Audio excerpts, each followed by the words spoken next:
हाँ भाई, खेल लिया मैच, मिल गई ट्रॉफ़ी, हो गई जीत। मैं पाकिस्तान क्रिकेट टीम के मैच से 1 महीने पहले बता सकता हूं कि मैच में क्या होने वाला है, लेकिन आप इसे मेरी कसर नफसी समझें कि मैं इस बात का बरमला इज़हार नहीं फरमाता। पाकिस्तानी मीडिया की चवले में देखता रहता हूं, अखबारात में जो सुर्खियां लगती हैं वो सुनता रहता हूं, तबसरे जो हो रहे होते हैं मैं वो भी सुनता हूं कि जी हमारे फ़लाँ प्लेयर में फ़लाँ पोटेंशियल है और दुनिया को अभी जो है वो एक्सप्लोर करना बाकी है, उनकी फ़लाँ खसलत। लेकिन इलेक्ट्रॉनिक मीडिया से ज़्यादा मुझे शिकवा है प्रिंट मीडिया से। प्रिंट मीडिया मैच से 1 दिन पहले लिखता है आज शाहीनों का मुकाबला फ़लाँ से होगा, और उसके बाद वो शाहीन जो है वो परगटे कबूतर साबित होते हैं। पता ही नहीं चलता कि उनकी बारात किधर जा कर के ठिकाने लग गई। कुछ इसी तरह का समा बांधा था इस माहौल में, इस ACC के टूर्नामेंट में बताया गया था कि पाकिस्तान टीम जो है वो फेवरेट है। और वो फेवरेट का भी हाल देख करके अल्लाह माफ़ करे तो इस्तग़फ़ार, देखो मुझे जो दीदे इबरत निगाह समझ में आता है, जिस तरह से हम लूले लंगड़े तरीक़े से फ़ाइनल में पहुँचे, तू हार जाए, उसकी माँ मर जाए, उसकी जो है वो घर में मौत हो जाए, इस तरह से करके तो हम जा कर के फ़ाइनल में पहुँचते हैं। फ़लाँ मुकाबले से बाहर हो जाए तब हमें मुकाबले में इन होना नसीब होता है। ये स्पोर्ट्समैन स्पिरिट के मुकाबले में ये चीज़ तो कोई हज़म नहीं होती। अगर आप थ्रू आउट नाकाबिल शिकस्त रहे हों, जैसे 1992 के वर्ल्ड कप में आप बिल्कुल नीचे 0 से उठ करके और सबको मात देते हुए आए थे, कोई इस तरह की परफॉर्मेंस हो तो चलो समझ में भी आता है। लेकिन ये क्या कि तू बाहर हो गया तो मैं इन हो गया, मैं जा कर के फाते बन गया। खैर बहरहाल किसी भी तरह से पहुँचे थे, फाइनल में पहुँचे तो थे। फिर इंडिया से आपका मुकाबला हुआ। अच्छा, इंडिया से जिस दिन मुकाबला हो तो उस दिन आपने 2 काम करने हैं।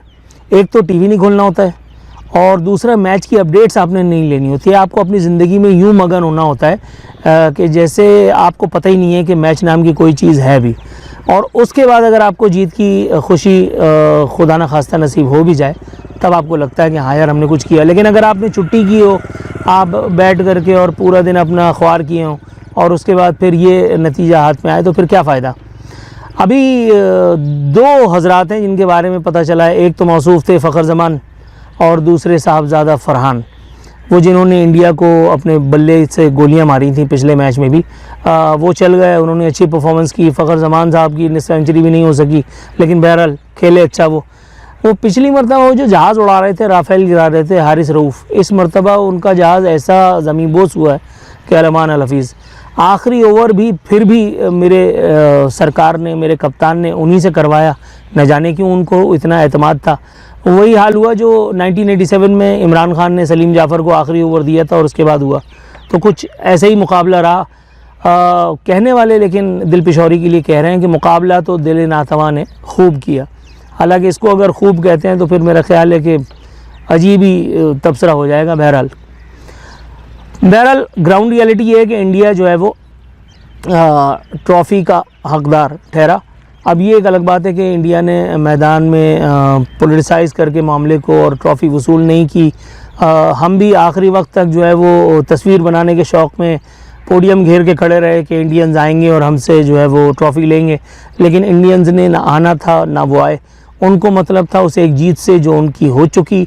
उसके बाद जो उनके प्रधान हैं उन्होंने ट्वीट दागना था वो दाग दिया। अब मैं और आप अपने गालों पे पड़ने वाले ज़ख्म को सहलाते रहें और अपनी टीम के बारे में खुशगुमानियाँ या बदगुमानियाँ पालते रहें।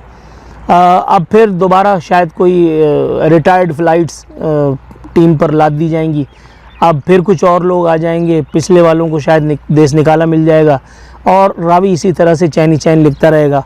बहरहाल वो जो हमने थंबनेल पे लिखा था कि पर्ची 11 को शिकस्त हुई, मेरा ख़्याल है कि इससे ही सबक सीख करके अगर पाकिस्तान क्रिकेट का जनाजा निकालने से गुरेज़ किया जाए आइंदा मुकाबलों के लिए तो भी शायद बेहतर होगा। लेकिन मैं जानता हूँ कि हर ख्वाब को ताबीर नसीब नहीं होती।